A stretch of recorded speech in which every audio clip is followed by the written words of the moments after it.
आज के इस वीडियो क्लास के माध्यम से हम जानेंगे 10वीं कक्षा में आने वाले साइंस यानी कि विज्ञान के वायरल ऑब्जेक्टिव प्रश्नों के बारे में। तो प्यारे बच्चों, आप सभी इसके साथ में अंत तक जुड़े रहें, आप लोग के लिए बहुत ही इंपॉर्टेंट क्लास होने वाला है। और आपको बता दें, हम लोग वैसे प्रश्नों की चर्चा कर रहे हैं जो आपके 2025 के बोर्ड एग्जाम में हूबहू आने वाले प्रश्न हैं। तो आप सभी इसको सावधानीपूर्वक देखें और वीडियो को जो है शेयर करके रखें। चलिए, इसमें पहला प्रश्न आपके स्क्रीन पर दिया हुआ है। कह रहा है इसमें कि एक प्रकाश किरण समतल दर्पण पर लंबवत आपतित होती है, परावर्तन कोण का मान होगा। बहुत ही शानदार प्रश्न है। एक प्रकाश की किरण जो है समतल दर्पण पर जब लंबवत पड़ेगी प्यारे बच्चों, इस तरह से मान लीजिए इधर से अगर आती है, इस तरह से आपतित और प्रवर्तित होती है, तो ये जो है होता है 45 डिग्री का कोण बनता है। लेकिन जब लंबवत होती है प्यारे बच्चों, तो यहाँ पर 0 डिग्री का कोण बन जाएगा। अतः ऑप्शन नंबर ए के साथ आपका सही उत्तर बन जाएगा। अगला प्रश्न आपके स्क्रीन पर है। कहा जा रहा है इसमें कि वायु का निरपेक्ष अपवर्तनांक वास्तव में होता है। तो वायु का निरपेक्ष अपवर्तनांक जो होता है प्यारे बच्चों 1.0003 होता है, इस तरह से करके। और तो इसमें क्या पूछा जा रहा है कि 1 के बराबर नहीं, गलत है। 1 से कम ये भी गलत है, 1 से अधिक हो जाएगा। आपको देख लेना है 1 से अधिक, ऑप्शन सी आपका सही उत्तर बन रहा है। अगला प्रश्न आपके स्क्रीन पर है। कह रहा है इसमें कि स्पष्ट दृष्टि की न्यूनतम दूरी, ये बार बार आने वाला प्रश्न है, इसको देख लेना है। हम लोग वही प्रश्न पढ़ रहे हैं जो बिल्कुल ही आपके एग्जाम में आने वाले प्रश्न है और इससे बाहर आपके प्रश्न नहीं किए जाएंगे। तो इसमें आपको बता दें कि न्यूनतम दूरी जो होती है नेत्र की प्यारे बच्चों, वह 25 सेंटीमीटर होती है। ऑप्शन ए सही उत्तर बन रहा है। अगर वहीं आपको दूर बिंदु पूछा जाता तो उसके लिए इन्फिनिटिव होता है, यानी कि अनंत होता है। आगे के प्रश्नों की बात करते हैं। तो प्रश्न इसमें कहा जा रहा है, प्रश्न इसमें कि वोल्ट बराबर होता है जहां सी कूलम्ब, जे जूल और ए जो है एम्पियर है। तो वोल्ट बराबर कितना होता है प्यारे बच्चों? जूल प्रति कूलम्ब होता है, यानी कि जूल बट्टा कूलम्ब होता है। ऑप्शन कहाँ है? तो बी के साथ आपका सही उत्तर बन रहा है। अगला प्रश्न आपसे कहा जा रहा है कि विद्युत धारा का चुंबकीय प्रभाव किसने खोज निकाला था, यानी कि विद्युत धारा के चुंबकीय प्रभाव का खोज किसने किया था? तो आर्स्टेड के द्वारा किया गया था। ऑप्शन बी के साथ आपका सही उत्तर बन जाएगा। अगला प्रश्न आपसे कहा जा रहा है कि घरों में विद्युत आपूर्ति की जाती है। बहुत ही शानदार प्रश्न है। तो घरों की जो आपूर्ति धारा होती है प्यारे बच्चों, वह प्रत्यावर्ती धारा होती है कितना? 220 वोल्ट। और वहीं इसकी बात करें तो 220 वोल्ट के साथ में क्या होता है? 50 एसजेट होता है, कि हर्ट्ज पावर होता है। अतः ऑप्शन सी आपका सही उत्तर बन जाएगा। अगला प्रश्न आपके स्क्रीन पर है। कह रहा है इसमें कि लेंस में कितने मुख्य फोकस होते हैं। बहुत ही शानदार प्रश्न। तो सभी को पता है कि लेंस में जो है प्यारे बच्चों 2 मुख्य फोकस होते हैं। अतः ऑप्शन नंबर बी आपका सही उत्तर बन जाएगा। अगला प्रश्न आपके स्क्रीन पर है। कह रहा है इसमें कि तांबा और जिंक के मिश्र धातु को कहते हैं। बहुत ही शानदार प्रश्न। तो तांबा और जिंक का मिश्र धातु जो होता है उसे क्या कहते हैं? पीतल कहते हैं। ऑप्शन ए के साथ आपका सही उत्तर बन रहा है। अगला प्रश्न आपके स्क्रीन पर। कह रहा है इसमें कि अम्लीय विलयन का पीएच, मान देखिए विलयन से जो है यानी कि पीएच स्केल से आपके एक प्रश्न जो है हमेशा रहते हैं।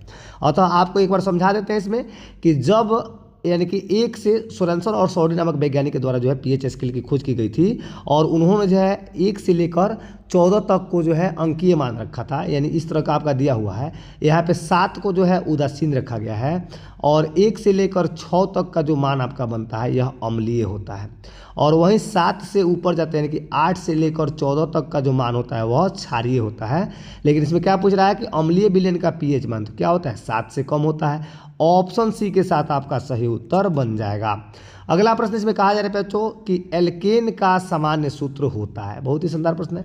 तो एल्केन का सामान्य सूत्र CnH2n अब प्लस में 2 हो जाएगा। वहीं एल्कीन पूछता तो CnH2n हो जाता।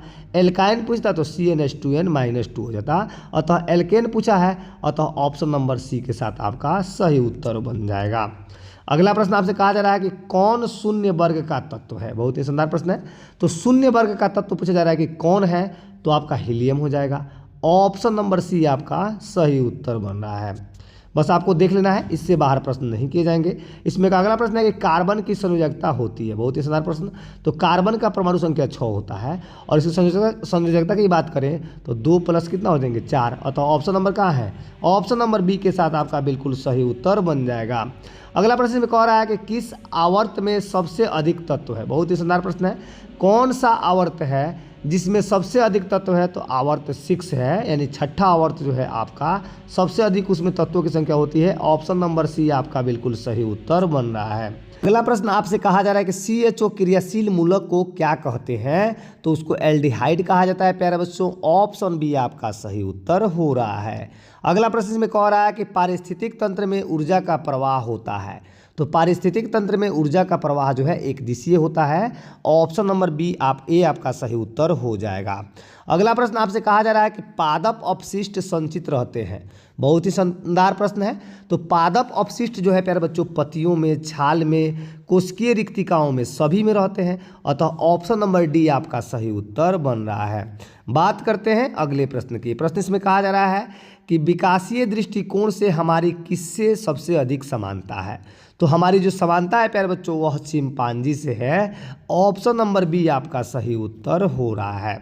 अगला प्रश्न आपसे कहा जा रहा है प्यारे बच्चों कि शुद्ध या ऑक्सीजन जनित रक्त को हृदय से शरीर के विभिन्न भागों में ले जाने वाली रक्त वाहिनियाँ कहलाती है। तो इसमें शुद्ध और ऑक्सीजन जनित जो रक्त होता है उसको हृदय से और शरीर के विभिन्न भागों में कौन ले जाती है, तो धमनियाँ ले जाती हैं। ऑप्शन ए के साथ आपका सही उत्तर बन जा रहा है, इसको देख लेना है। अगला प्रश्न इसमें कहा जा रहा है कि नर युग्मक तथा मादा युग्मक के संयोजन, यानी नर युग्मक और मादा युग्मक का जो कंबाइन होते हैं उसको क्या कहते हैं, जाइगोट कहते हैं। ऑप्शन ए आपका उत्तर बन रहा है। अगला प्रश्न आपके स्क्रीन पर कॉरस में कि मनुष्यों में सांस लेने और छोड़ने की क्रिया को कहा जाता है, तो मनुष्य में सांस लेने और छोड़ने की जो क्रिया होती है उसको हम लोग श्वासोच्छ्वास कहते हैं। ऑप्शन बी आपका सही उत्तर बन रहा है।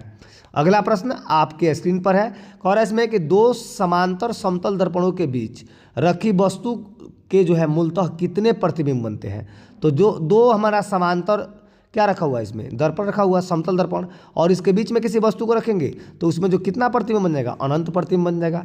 ऑप्शन नंबर डी आपका सही उत्तर बन रहा है। अगला प्रश्न इसमें कहा रहा है कि यदि किसी अवतल दर्पण के ध्रुव से फोकस दूरी जो है 25 cm है, तो फोकस से वक्रता त्रिज्या कितनी होगी, दोनों तो एक ही बात है, यानी फोकस दूरी इसमें दिया हुआ है, वक्रता त्रिज्या दोनों तो एक ही चीज़ है। इसमें ऑप्शन जो हो जाएगा 25 सेंटीमीटर ही हो जाएगा। ऑप्शन बी आपका राइट आंसर बन जाएगा।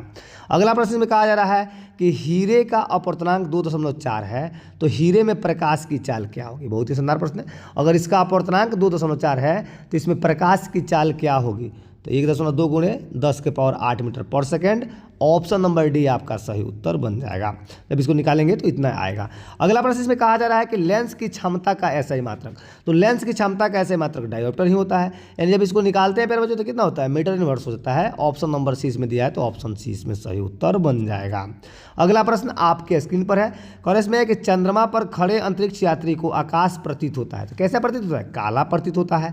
ऑप्शन डी के साथ आपका राइट आंसर बन रहा है। अगला प्रश्न आपसे कहा जा रहा है कि विद्युत धारा की प्रबलता को नापने के लिए किसका उपयोग किया जाता है, बहुत ही शानदार प्रश्न है।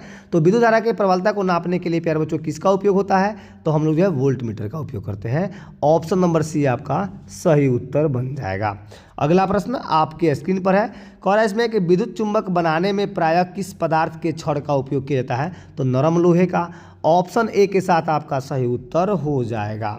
अगला प्रश्न आप लोग देख लीजिएगा, बहुत ही इंपॉर्टेंट है। कह रहा है इसमें कौन सा अधातु विद्युत का सुचालक है, और ये भी है, इसको देखना है, इससे बाहर प्रश्न नहीं किए जाएंगे। तो इसमें बता दें आपको ग्रेफाइट जो है एक अधातु है जो विद्युत का सुचालक है। ऑप्शन नंबर आपका बी बिल्कुल सही उत्तर हो जाएगा। अगला प्रश्न आपके स्क्रीन पर है 29 नंबर। कह रहा है इसमें कि आवर्त सारणी में किसी वर्ग में ऊपर से नीचे जाने पर तत्व का धात्विक गुण क्या हो जाता है, यानी जब ऊपर से नीचे आते हैं तो तत्व का धात्विक गुण जो होता है बढ़ जाता है प्यारे बच्चों। ऑप्शन सी आपको देख लेना है, बिल्कुल ही आप के लिए इंपॉर्टेंट क्लास है। अगला प्रश्न आपसे कहा जा रहा है कि सिंगल बॉन्ड जो है COOS क्रियाशील मूलक को कहते हैं, यानी COOS जो क्रियाशील मूलक है उसको क्या कहा जाता है, तो ये जो दिया हुआ है प्यारे बच्चों क्या है, अम्ल है, ये अम्लीय है, यानी कि स्वाद में खट्टा होता है। अतः ऑप्शन नंबर सी के साथ आपका सही उत्तर हो जाएगा। अगला प्रश्न में कहा रहा है कि हीलियम कैसा तत्व है, सभी को पता है हीलियम जो है एक अक्रिय तत्व है, यानी ऑप्शन नंबर ए के साथ आपका सही उत्तर बन रहा है। अगला प्रश्न कह रहा है इसमें कि आवर्त सारणी में कितने वर्ग है, बहुत ही शानदार प्रश्न है। तो आवर्त सारणी में वर्गों की संख्या प्यारे बच्चों 18 है। ऑप्शन डी आपका सही उत्तर बन जाएगा। अगला प्रश्न में कह रहा है कि जल का पीएच, यानी कि जब शुद्ध जल होता है तो उसका पीएच मान कैसा होता है, 7 के बराबर होता है, क्योंकि उदासीन होता है जल। ऑप्शन नंबर बी आपका सही उत्तर बन जाएगा। अगला प्रश्न आपके स्क्रीन पर है, कह रहा है इसमें कि किसी पदार्थ से ऑक्सीजन का निष्कासन, जब किसी पदार्थ से हम ऑक्सीजन को क्या करेंगे, निकालेंगे, तो उसका क्या होता है, अवकरण होता है। ऑप्शन नंबर बी आपका सही उत्तर बन जाएगा। और आपको बता दें कि इससे बाहर आपके प्रश्न नहीं किए जाएंगे प्यारे बच्चों। तो आप लोग जो है पूरा के पूरा जितना दिन तक क्लास चलता है पूरा क्लास आप लोग आसानी से देखिए, और ये बिल्कुल ही आप लोग के लिए जो है इम्पोर्टेंट क्लास है। आगे के प्रश्न आप लोग के स्क्रीन पर है, और इसमें कि वन पारिस्थितिक तंत्र में हिरण होते हैं, बहुत ही शानदार प्रश्न है। तो वन पारिस्थितिक तंत्र की बात करें तो उसमें जो उत्पाद होता है वह घास होता है। घास जो होता है उत्पाद होता है, और घास को खाने वाला कौन होता है, हिरण ही होती है। तो हिरण को किस में रखा जाता है, प्राथमिक उपभोक्ता में, और ऑप्शन बी हो जाएगा, हिरण जो है प्राथमिक उपभोक्ता हो जाएगा। इससे भी आपके प्रश्न एक रहते हैं। देखिए हम लोग ऐसे प्रश्न ही लिए हैं जो आपके एग्जाम में आने ही आने हैं, इससे बाहर प्रश्न नहीं किए जाएंगे, तो आप सभी इसको देखते रहिए। अगला प्रश्न इसमें कहा जा रहा है कि हमारे शरीर में विभिन्न जैविक कार्यों का नियंत्रण होता है। तो हमारे शरीर में विभिन्न जैविक कार्यों का नियंत्रण जो होता है तंत्रिका एवं रसायन दोनों के द्वारा होता है, अतः ऑप्शन नंबर सी आपका सही उत्तर बन जाएगा। अगला प्रश्न आपके स्क्रीन पर है, कॉरेस में कि निम्नलिखित में कौन एमिनो अम्ल के विखंडन से बनता है। तो एमिनो अम्ल के विखंडन से जो बनने वाला प्यारे बच्चों NH3 है। ऑप्शन नंबर सी आपका सही उत्तर हो जाएगा। अगला प्रश्न आपसे कहा जा रहा है कि हृदय के वेस्मों का शीतलन कहलाता है, यानी हृदय के वेस्मों का शीतलन जो होता है उसको डायस्टोलिक प्रेशर कहा जाता है, डायस्टोल कहा जाता है। ऑप्शन नंबर बी आपका सही उत्तर हो जाएगा। अगला प्रश्न आपसे कहा जा रहा है कि इनमें किसके द्वारा अमीबा भोजन का अंतर्ग्रहण करता है।